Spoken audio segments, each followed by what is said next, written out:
Okay, to me. Hello, welcome to Collins Hornby's Crazy Layout. I'm 78 years of age. My eyesight's not very good at close quarters, but about 6 months ago my partner Maureen bought me the Flying Scotsman train set hornby.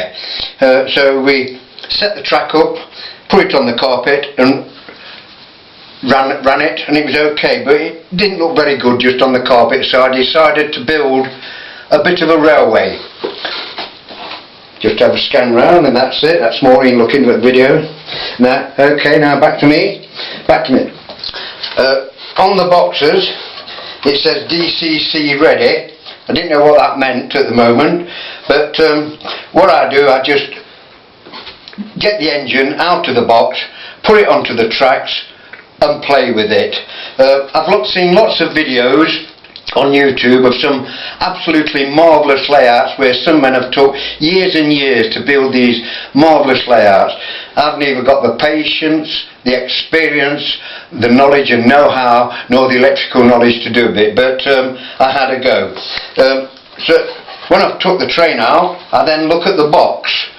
There's no wheels on the box, and I look inside the box and there's no electric motor, and no matter where I put it on the model, the box, it doesn't look like a building at all. So away it goes into the dustbin. Also, in most Hornby boxes there is a small cellophane sachet with small plastic bits in to enhance the engine. I can hardly see these, never mind trying to glue them on, so there you go. Then I thought that DC sound ready meant that you just put your train on the track and that you could get all the sounds, but no. I found out that one has to buy a special microchip, have it expertly inserted into the tender of the locomotive, and you're still not done then, because you have to buy a special DCC controller which costs us nearly £200. Well, I wasn't going to spend all on that money just so that, for instance, I could hear the sounds of a fireman frying his ruddy breakfast on the footplate. So I did the next best thing and got 30 minutes of train sounds on an ordinary cassette tape, and there we are. I've got sound, and it didn't cost me anything.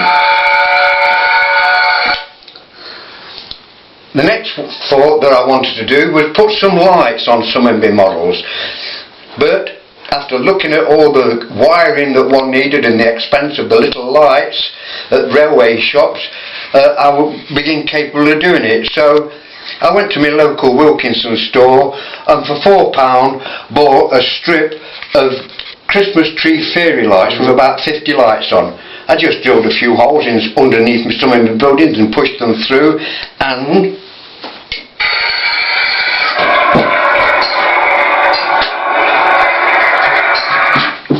we've got lights. I switched the lights off just to show, and there's the lights. Not too bad at all. Okay, we'll switch the light back on, and the master light as well. Just a moment, just keep scanning the model for a bit. This is a really amateur production. Right, now all the buildings that you see were bought second hand from charity shops and car booths and cost from 50 pence to £3 only.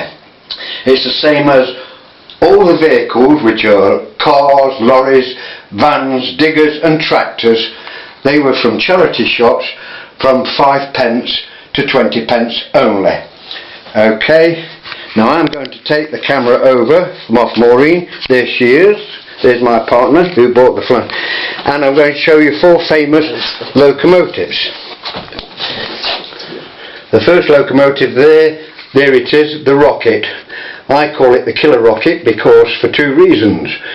One, that in a competition to see which was the best engine to run the first commercial passenger trains, the Rocket killed off all the opposition and won the competition.